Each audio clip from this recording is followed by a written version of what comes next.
back, everybody.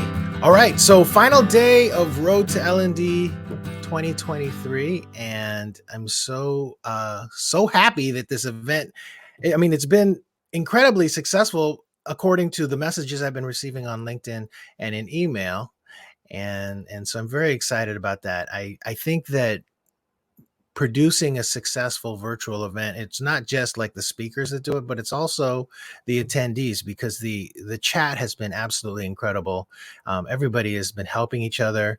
The tables in the lounge, I mean, Kara was in there this morning. I saw Sarah with TPLD, and that is a great location to go if you're interested in just getting more feedback, more information from some established instructional designers about moving into this career path. So thanks everyone for doing this. And I also want to thank Heidi Kirby, because I think when I put this together, she was the first one that I reached out to say, hey, I'm going to do another one. Last year, you were able to pull together all these incredible speakers, so you want to be part of this one. And so Heidi, thank you so much again for everything that you do. And I'm so glad that we can have you opening up today with creating performance-based learning objectives. And let me tell you a little bit about Heidi Kirby, if you don't know already.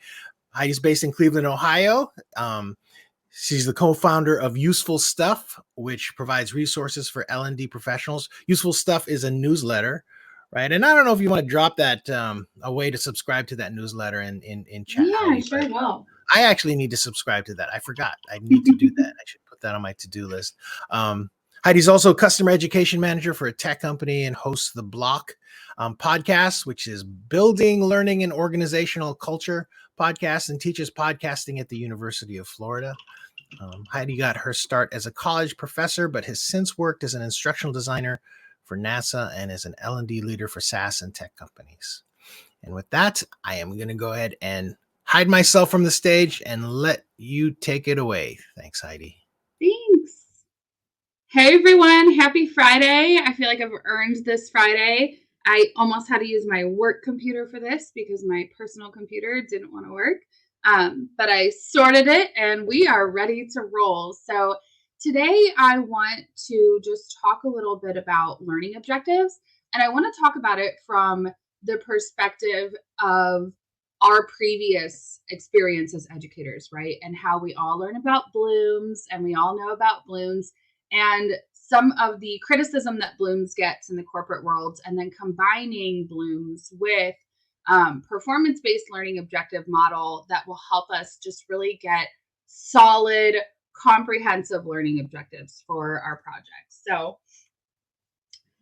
1 second. There we go. Perfect. So there is some criticism with blooms in the L&D world. Like we have to just come out and address the elephant in the room, that there are some issues with blooms. A lot of times people who don't come from the education side of things want to just throw away blooms completely and just use makers, which we're going to talk about here soon. But I think that we can still leverage blooms, and I think that it can still be really helpful to us to create really robust and rich learning objectives. But first, we have to acknowledge that there are some issues with blooms. And the first thing is the pyramid. That some of you attended Kuva Jacob's session yesterday. Kuva is a good friend of mine. And we have the Learning Myths LinkedIn group together. And one of the biggest problems that we see in Learning Myths for L&D is this pyramid structure of how things are visually shared with us. So the pyramid structure is problematic for a few reasons.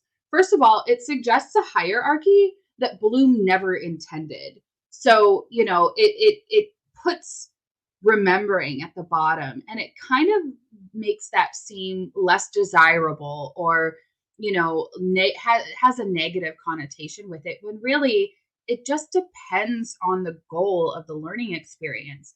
It also suggests this path, right? That you start at the bottom and move up, but you could literally pull objectives from any tier and still have a wildly successful learning experience. So the pyramid structure is the first problem that we see with blooms. And then also, blooms has been revised over time based on what Bloom learned and his co-scholars learned about cognitive psychology. So we have to make sure that we're using the revised version, which is pretty easy to find. And we have to make sure that we let go of this pyramid structure.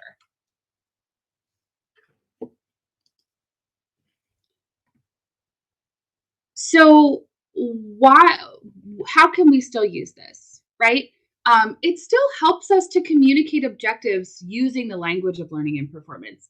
It helps give us things that we can focus on and narrow in on when we're going to create learning experiences so that we don't have scope creep, right? It also helps us break down the tasks, right? It helps us to, when we look at those verbs, we get a sense and an idea of what are the exact things that I want someone to be able to come away from this experience able to do.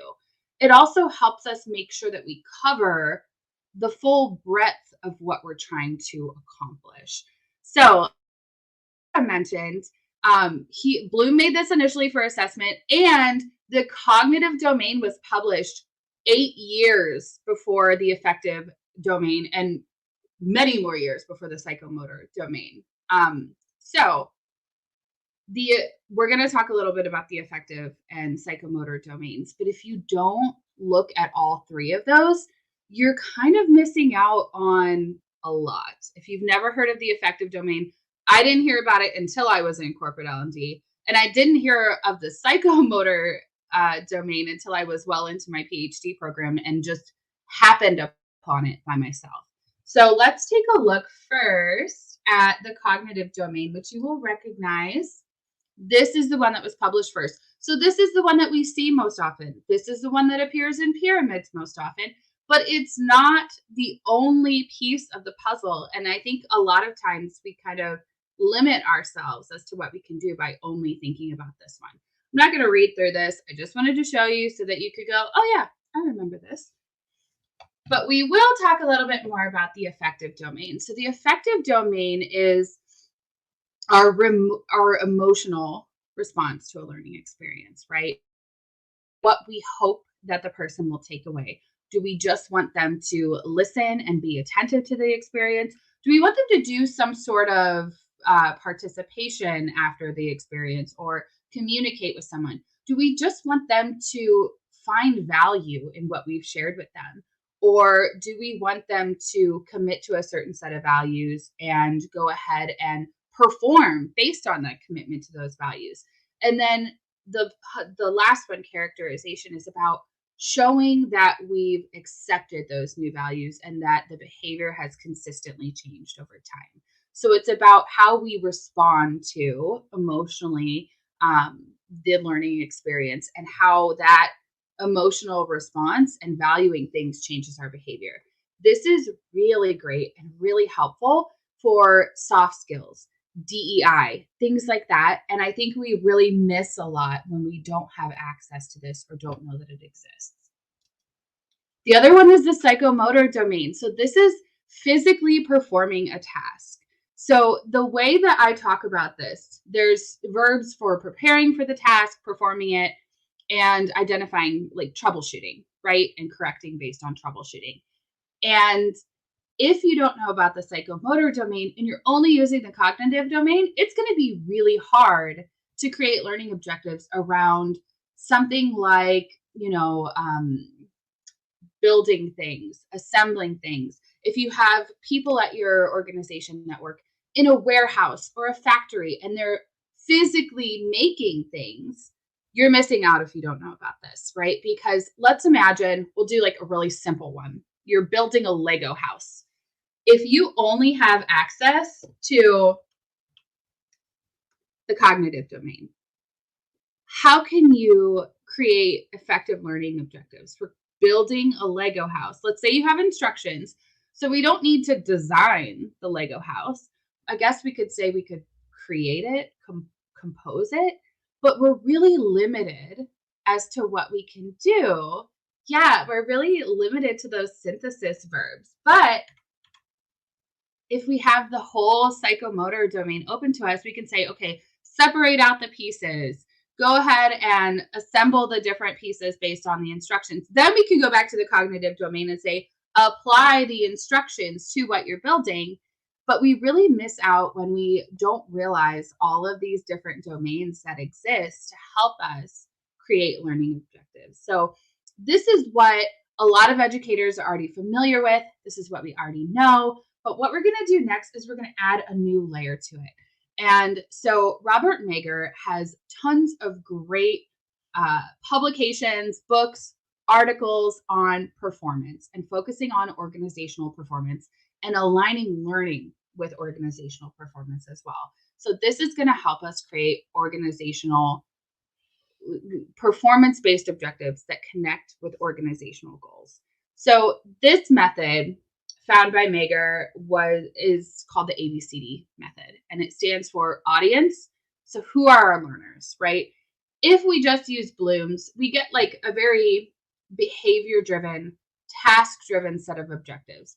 What Mager's ABCD method is doing is it's giving us more color context to those objectives to say, okay, but who's doing this? When are they doing it? Where are they doing it? How are they doing it, right?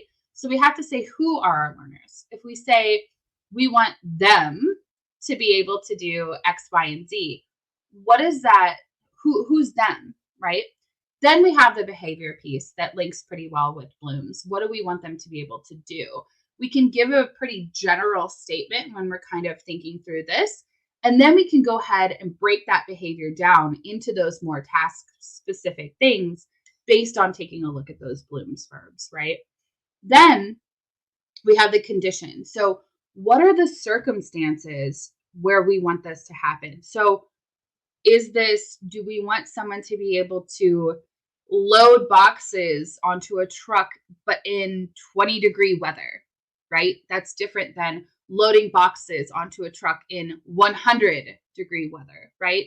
Do we have, if we think about education, are students completing math problems with a calculator, without a calculator, right? What tools do we have access to? What is the time period, right? Is this happening once a year? Is this happening at the end of the year? Is this happening in addition to someone's other work? Is it something that they have to spend extra time on? So it just gives us like, what is the context? Where is this happening? How is this happening? And then the degree. So not everything has to be 100%, right? We don't always expect 100% mastery. So for instance, maybe you only need them to do the thing 80% of the time, right? Or that's good enough. If we think about maybe safety and safety in organizations or at just anywhere, how many days before an accident, right? Are we aiming for 90 days? Like we can't say our training is going to make sure there's never an accident in the history of X company ever again, right? But we can aim for something like, okay, the degree is for 90 days. Our goal is 90 days without an accident. Can we hit that, right? And then what that does, what all of these do, is it gives us an insight into how we can measure that, right? So if we look at the degree, it's very easy to say, okay, now we have access to the data within our organization to look and say, okay, did we go 90 days without this? Did we kind of, achieve? And yeah, Kara makes a great point that if you're familiar with SMART goals, that they line up, there's some overlap with Mager as well. So again, this allows us to look at the organizational goals and make a connection with the specific learning experiences that we're creating. If the overall goal of the organization is to be safer, right? And we're tasked with creating a safety course, we can say, okay, we're going to reduce these accidents so that they're only happening every 90 days. And now we're achieving the goal of the learning experience, but we're also contributing to the organizational goals, which is really important if we want to prove our value as an L&D team. Okay, so let's combine this all together into a real life example and see kind of what it looks like in practice. So let's imagine a scenario. Let's say that you're an instructional designer and you're working in an L&D team that's housed under HR.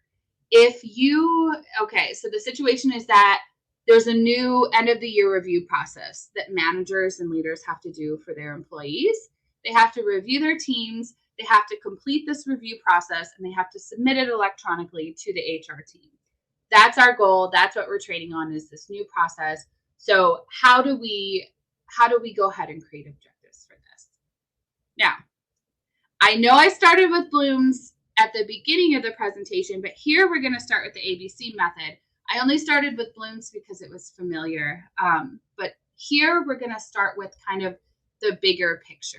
So who are our audience? This is leaders of the organization. They're going to be new experienced leaders and new leaders as well. Anybody who has a team at the organization is our audience for this new review process. We want them to generally be able to execute the process successfully. We'll get into the steps to that when we look at blooms, but the overall goal is that they're going to be able to complete thorough, fair reviews for their employees. The condition, they're going to have to do this at the end of every year, and they have to do it in addition to their other responsibilities. So they have to make sure that they make time at the end of the year to go ahead and complete these reviews. And the degree, this is one of those where it's imperative that they complete the process with good quality for every employee. Now, I know I mentioned that they have to submit it to HR, right? So they could need some technical help. There could be some, they might need to call HR and say, how do I submit this again? How do I hit the send button? We don't really care about the degree for this exercise. With the technical help, we more care that every employee gets a complete, fair, honest review, right? So then we can take that general behavior. We want them to execute the process. And then we can look at blooms. And the way I did this, I just looked at those lists of verbs from the cognitive, affective, and psychomotor domains and said, what am I really trying to get them to do by the end of this? Let's imagine a ideal training timeline that maybe they would learn about this process in November and then implement it in December. So we want them to be able to remember the process on when they go ahead to and use it. We also want them to be able to apply the process that they were taught to do the assessment of their teams. And then here's where that psychomotor comes in. We want them to actually complete the review. We want them to type it up. We want them to go through it. We want them to do the action of composing and completing the actual review. And in terms of it affective, if they're used to an old way of reviewing, whether it's from a previous job or if they're just used to, the former way things were done within that same organization, we want them to adopt this. We want them to incorporate this new review process into their work and accept it and not be kind of trying to default back to the old process, right? Like we really want them to accept it the hot garbage way, the old terrible way that they were doing things before. Yes, Kara, thanks. So you could, we're not going to get into this debate today. We're not going to get into the debate of should you list out the learning objectives on the first slide of your course. It is hotly contested, and I'm not interested in that today. I'm just teaching you this part. So you could, in theory, if you wanted to make a list of learning objectives, list all of these out as separate bullet points. The way I prefer to do it is to make more of an objective statement that kind of acts as more of like a description of the course, but still hits on all of these things and then gives us a really clear scope for the project, like undeniable scope of what we're looking at. So here's what I did with a little wordsmithing. This is the final objective statement that I came up with based on all of this. So leaders at X company will be able to recall the review process and incorporate it into their work, using the process to compose fair, thorough reviews for every employee at the end of the year. And there you have it. That's combining Bloom's and Mager to create a learning objective statement. This way, our course will hopefully not go off the rails. It will hopefully not experience scope creep, and it will hopefully, if we do a good job, reach these goals, and that we'll be able to look at all of the composed reviews. Because remember, I said this can help with the assessment and using the metrics. This can also help us to go ahead and say, okay, now we can look and make sure that all the reviews were completed, see how the employees felt about their reviews. There are ways that we can measure these within there. So, and that's all I've got. Now, one other thing, I want to make sure if I didn't copy and paste anything else, I should have a couple links for you here. Yes, good. So I've provided a link to these slides in case you want them, but I've also then just pulled some of this out into a Word or a Google Doc that you can copy and use. So it has like the ABCD spelled out. It has all the verbs that were listed in this presentation so that you can look for them. But basically, I just wanted to give you a couple of links so that you have resources. Feel free to copy and use the doc. It's really just a super, super simple doc. But there you have it. And I want to make sure, though, that I answer Sarah's question. Do I include these learning objective statements in my course descriptions or more on the back end? I've used them. Thank you, Marika, for sharing all the links in the chat. But I've used these learning objective statements for actual course descriptions. They work really nicely that way because it's already, like, everything is already there. You don't have to rewrite a separate course description. The whole goal and idea and points. Yeah, Sarah. So it makes your life a lot easier because now you have, and it works for currently in customer education. So people are always asking for like course descriptions, right? It's a really good copy paste. Here's the description, and it tells you everything you need to know. So yes, my least favorite thing to write is like general things like intros, outros, descriptions, web copy, stuff like that. So it's really helpful. But yeah, that's all I've got today. And I wanted to leave some time for Q&A if anybody has any questions.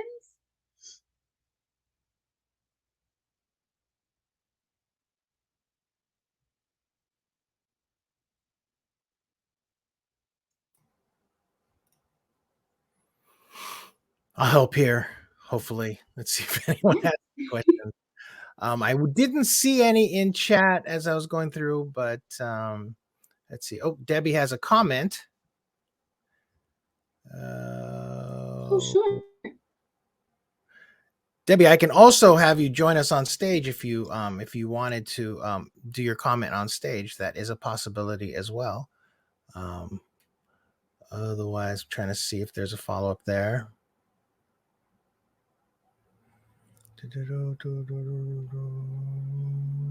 Not seeing anything.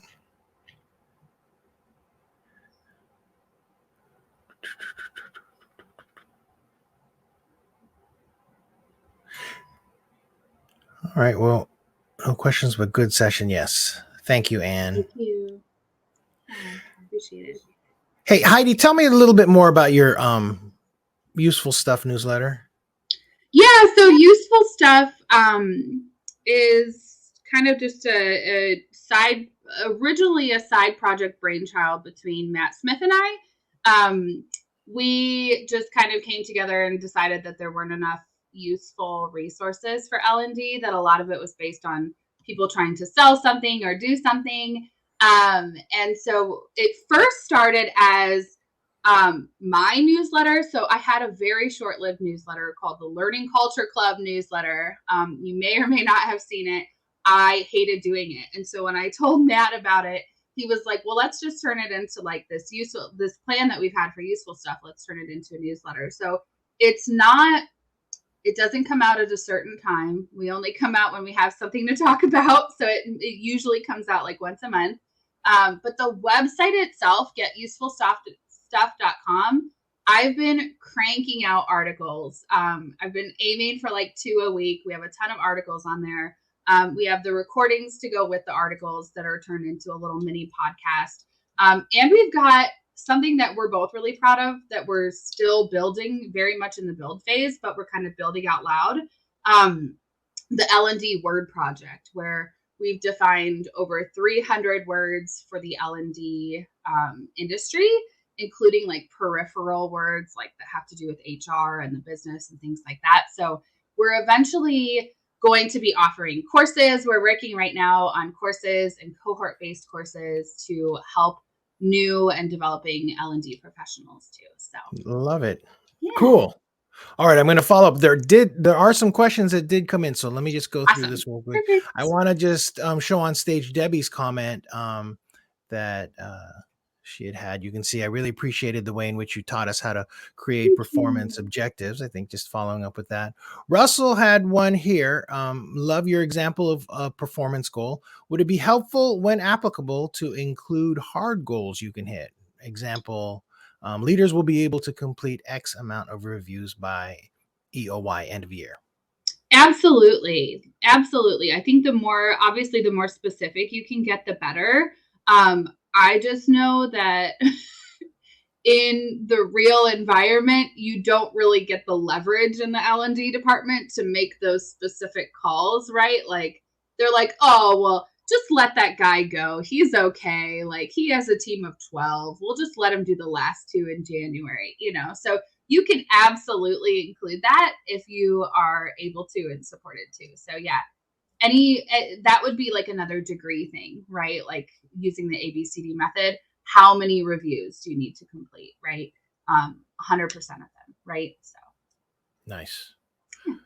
All right, this one from Rachel. How would you compare this process to backward design model?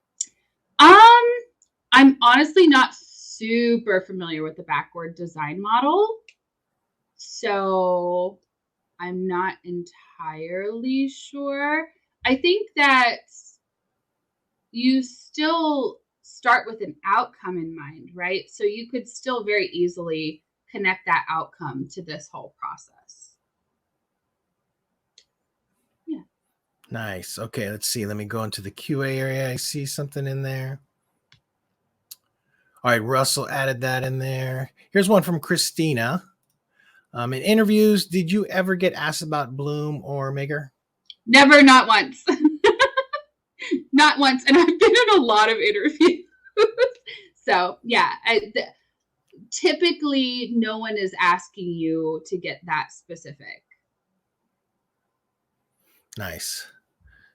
I'm sure that folks are breathing a sigh of relief there. Yeah, super helpful stuff. I'm looking at some of the comments in here. Oh, did one other one come in? Ellie is kind of following up, asking if learning objectives are a topic in interviews. I think that depends. I think it can be. I don't think I've ever been specifically asked about learning objectives, but I've been asked about like my design process, or how I determine the goals of something, or how I, take a request and kind of suss out those objectives or outcomes. But not specifically any questions about like how do you create learning objectives or compile them. And Ellie also is asking, do you include learning objectives in your portfolio? I think it would be wonderful to include kind of that objective statement like I showed with whatever assets you're adding to your portfolio, because I think it does a couple things. It shows that you know how to do it. It shows that you know how to focus it. And then it gives the hiring manager the ability to assess whether or not they felt that you've met those learning objectives as well. Nice. All right, and there is one here from Aaron in the chat. Aaron's asking, would I be correct to say that learning objectives are part of the needs analysis process? Absolutely. All of that ABCD method, you should be finding out the answer to all those questions, and you may not have it, right? Like that's where your subject matter experts and stakeholders come in to tell you who the learners are, what the context is. You may not have any idea what the context is. You may just be like, "Oh, hey, we need a course for our sales reps." and they're out in the field and you've never met them and you don't know what the kind of, resources they have. So definitely, definitely part of the needs analysis process. Ask all those questions, get all those answers for that context and everything else that you need. Love it. Okay. So everybody, just a reminder, all the sessions for the event, the recordings are going to be available shortly after. I think that for AirMeet internally, it just has a little bit to format before it actually, before the replay is accessible. So this one from Heidi is really nice, short and sweet. So this is a great one to be able to go back to and check out. So feel free to come back and take a look. Oops, do we have one from Sarah here? Oh yes. I just answered her and said, I do not have a template. Can somebody make one, please? That's great. Yeah, but no, I find that Kara says she has one. Yay! Of course Kara does. That's wonderful. I just wing it. SMEs and stakeholders are generally so all over the place that I never know where the rabbit hole of questions is going to go. So. Wow, it would be kind of fun to see to have like kind of a working session to come up with a template. Yeah. I think that would be really interesting to see that. That would be fun. All right, well maybe I'll hit you up for that later, Heidi. Yeah, there we go. All right, sounds good. All right, everyone. Well, again, recording will be available shortly, so if you want to come back and check it out, please do. At 10 a.m. Pacific time, 1 p.m. Eastern, we have Matt Wieland here to discuss something a little different for this event, but I love having this in the agenda. Matt's going to be talking about how teaching prepared him for sales, and we do want to have sort of a piece of that in the session group that we have, because it's not necessarily, maybe instructional design isn't right for you. It's good to kind of see other things out there. And who was it? It was Raven, I think, last year, Heidi, that did a similar thing. Yeah, on customer success. So check this one out. I think that the next session is going to be a lot of fun too. And then we've got 2 more after that. Allison will be here, how to show your skills, resume and portfolio tips. And then we're closing out the day with John Weber, interview techniques and tips for transitioning L&D professionals. And don't forget, in the messages area of the conference, I do have a link document that you can check out that he shared. All right, I'm going to go ahead and close this one out. Heidi, thank you again for doing this. I'm always so glad when you're a part of our event. And yeah, you inspired all of this, so I really appreciate it. Thanks. All right. Bye-bye, everybody.